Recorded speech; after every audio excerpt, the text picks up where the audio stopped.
Bismillahirrahmanirrahim. Assalamualaikum warahmatullahi wabarakatuh. Bapak Dr. Jabarudin Pasoloi MPD sebagai Bapak Fasilitator yang saya hormati, Bapak Ramli Basri SPD MPD sebagai Bapak Pengajar Praktik yang saya hormati. Perkenalkan, saya Nana Sutarisna Sasmono, Guru UPT SMA Negeri 6 Pingrang, calon guru penggerak angkatan ke-6. Pada kesempatan ini, saya akan melakukan praktik coaching supervisi akademik bersama rekan kerja saya yang kebetulan di sekolah mengajar sebagai guru geografi, yaitu Ibu Anugrah Nurdin SPD. Pada kegiatan kali ini, saya akan melakukan kegiatan perdana dari tahap supervisi akademik, yaitu pra-observasi. Pra-observasi ini bertujuan untuk meningkatkan dan mengembangkan kompetensi dari seorang Ibu Anugrah Nurdin, terutama dalam kompetensi mengajar. Baiklah, berikut ini adalah kegiatan pra-observasi yang saya laksanakan dengan Ibu Anugrah Nurdin SPD. Assalamualaikum Ibu Anugrah. Waalaikumsalam Ibu Nana. Bagaimana kabarnya hari ini? Alhamdulillah baik. Alhamdulillah kalau begitu. Baiklah Ibu Anugrah, seperti yang saya sudah infokan sebelumnya bahwa kita akan melaksanakan kegiatan supervisi akademik berbasis coaching. Kegiatan supervisi akademik ini dibagi menjadi 3, yaitu pra-observasi atau percakapan mengenai bagian dari pembelajaran yang akan menjadi fokus pengembangan seperti yang akan kita lakukan sekarang. Terus yang kedua yaitu observasi atau supervisi yang nanti insya Allah akan kita laksanakan besok di kelas yang Ibu Anugrah ajar. Terus yang terakhir adalah percakapan pasca observasi yang berisi percakapan yang merupakan umpan balik berbasis coaching, refleksi, dan kalibrasi. Supervisi akademik ini bertujuan untuk membantu Ibu Anugrah untuk meningkatkan dan mengembangkan kompetensi mengajar dari Ibu Anugrah. Jadi bukan untuk mencari kesalahan Ibu Anugrah ya saat mengajar, tapi untuk menemukan solusi dari permasalahan yang Ibu hadapi saat melakukan pembelajaran. Iya Bu, alhamdulillah.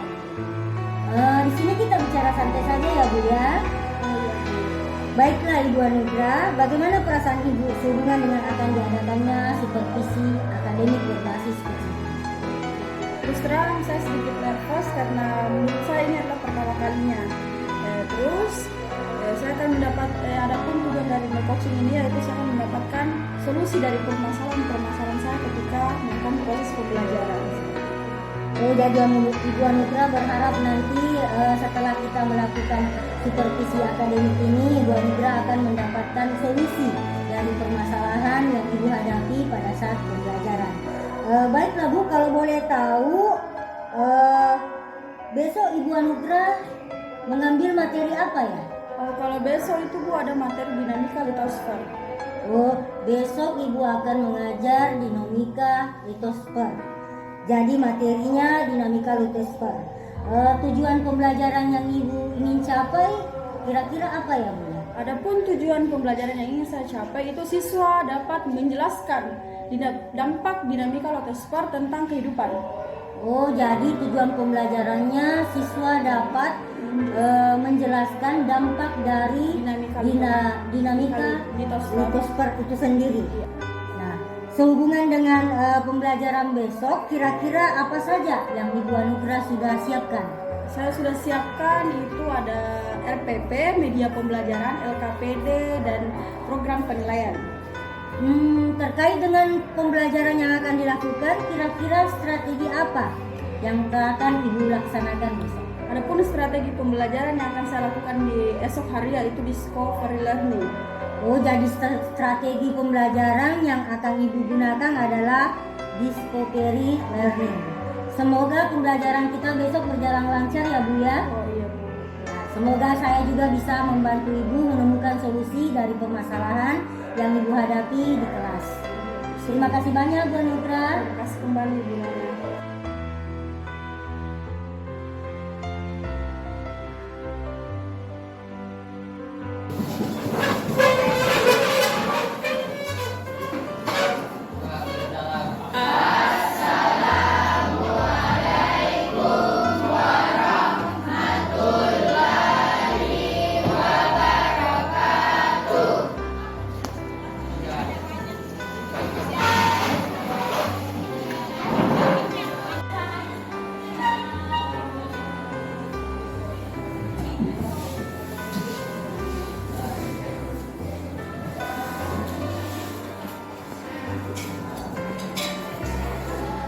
Assalamualaikum warahmatullahi wabarakatuh.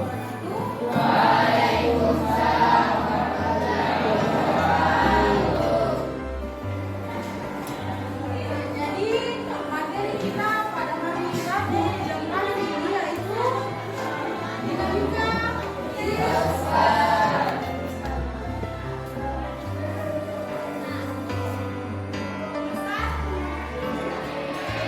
Yaitu panas lapisan bumi. Nah, terbagi berapa sih lapisan bumi itu sendiri? Silakan dipastikan jawabannya di atas. Nah, sekarang pertanyaannya, pada bagian mana dinamika atau bergerak sekarang? Di bagian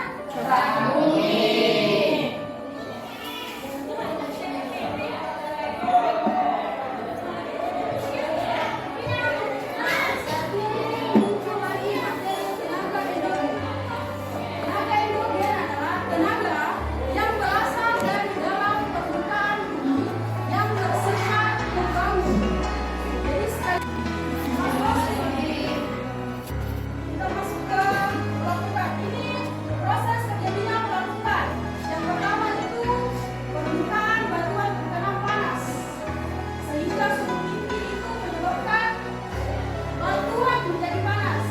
Ketika panas di malam hari suhunya menjadi rendah. Jadi Hal ini sesuai dengan tema pembahasan kita kali ini, yaitu mengenai lempeng tektonik.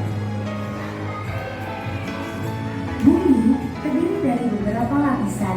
Nah, dimulai dari paling dalam nih, ada lapisan inti dalam, selanjutnya ada lapisan inti luar, di atasnya lagi ada lapisan mantel bumi atau astenosfer, kemudian bagian paling luar atau lapisan paling luar itu kerak bumi.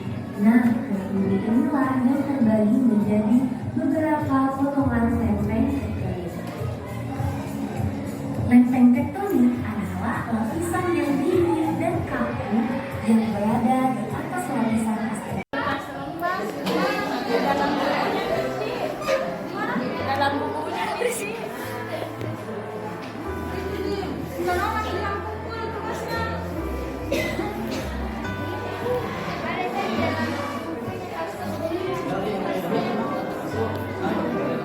Ada juga di dalam. Ini jalan masuk. Kita ada dua punya. Yang dia ada lebih banyak buku betul. Kita lanjut.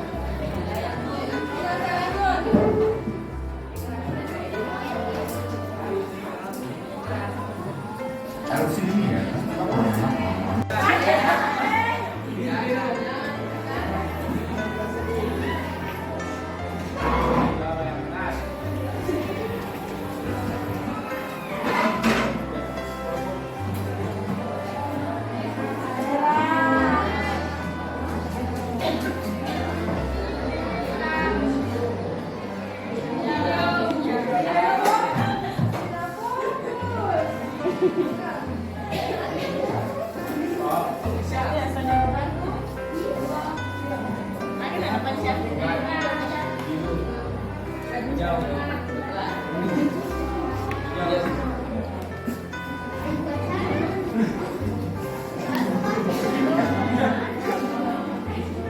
Tam aja kedungu seru udah nih kedungu nah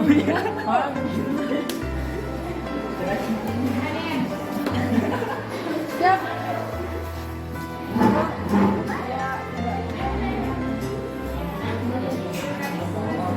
Biru.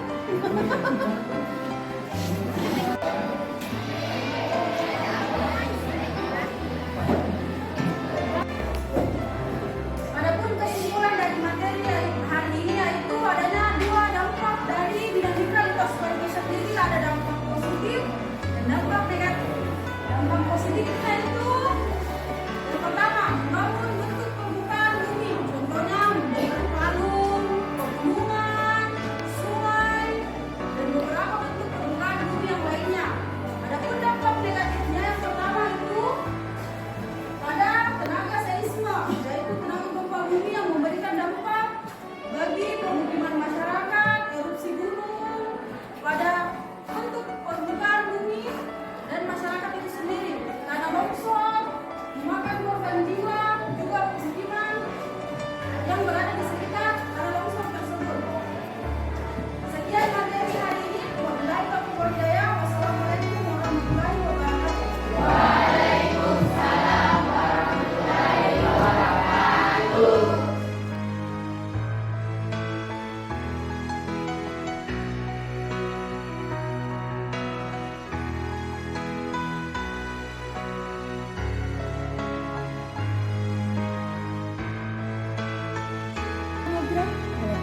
Ibu Nana. Bagaimana perasaan Ibu setelah observasi ini? Terus terang, kemarin saya merasa sedikit agak nervous, kemudian kegiatan supervisi akademik merupakan hal yang baru untuk saya. Tapi semuanya berjalan lancar kan, Bu? Alhamdulillah itu berkat bantuan dari Ibu Nana sendiri. Nah, menurut Ibu Anugra, supervisi akademik yang kita adakan kemarin bagaimana?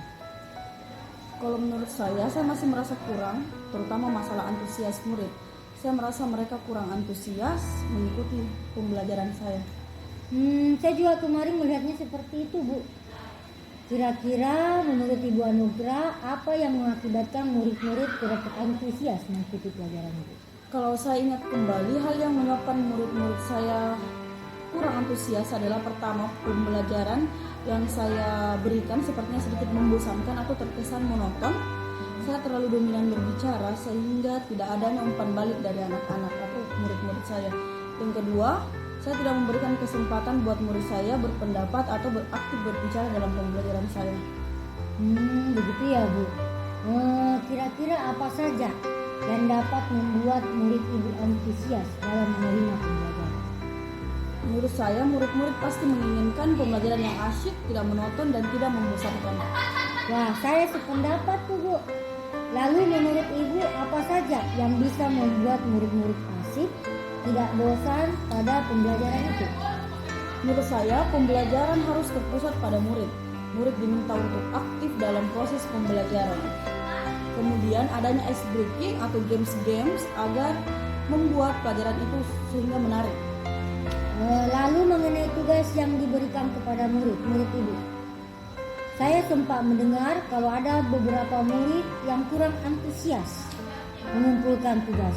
Kira-kira penyebabnya apa ya?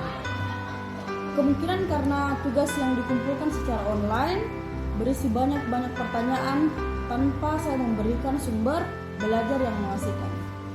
Kalau boleh tahu, Ibu menggunakan sumber belajar apa ya?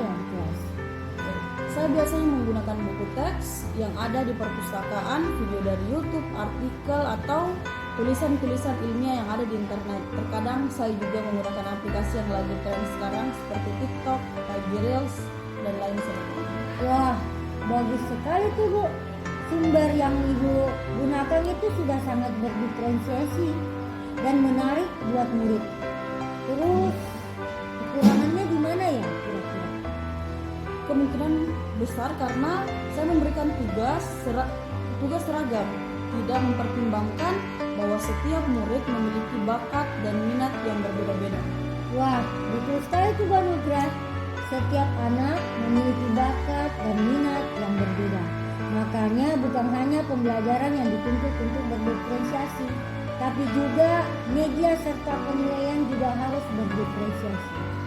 Ya. Jadi sekarang apa rencana Bu Nugra? Yang pertama, saya akan merancang pembelajaran yang mengasihkan dengan menggunakan video, YouTube atau TikTok. Kalau perlu saya akan membuat video pembelajaran saya sendiri. Kemungkinan yang kedua, saya akan memberikan tugas yang tidak terlalu banyak. Kemudian bentuk tugasnya juga sesuai dengan minat dan bakat murid-murid. Istilahnya saya akan melaksanakan pembelajaran diferensiasi sehingga murid tidak terkesan dipaksa. Tetapi mereka memang senang mengerjakan tugas, misalnya menggunakan bentuk drama, puisi, pantun, dan laporan digital. Wah, bagus sekali rencana Ibu. Semoga berhasil ya Bu. Terus komitmen Ibu terhadap rencana ini kira-kira apa ya? Saya berkomitmen untuk membuat rencana pembelajaran yang mengasyikkan menggunakan banyak sumber belajar untuk mengeksplorasi materi sehingga murid-murid saya dapat menjalankan merdeka belajar, dan saya akan membuat murid-murid saya senang dalam kegiatan eksplorasi materi tanpa ada unsur paksaan sedikit pun. Akan saya serahkan pemilihan sumber belajar pada murid-murid saya. Wah, bagus sekali Bu. Saya sangat mendukung. Mudah-mudahan semuanya berjalan lancar dan sesuai harapan Ibu ya. Iya Bu, insya Allah. Terima kasih banyak Bu.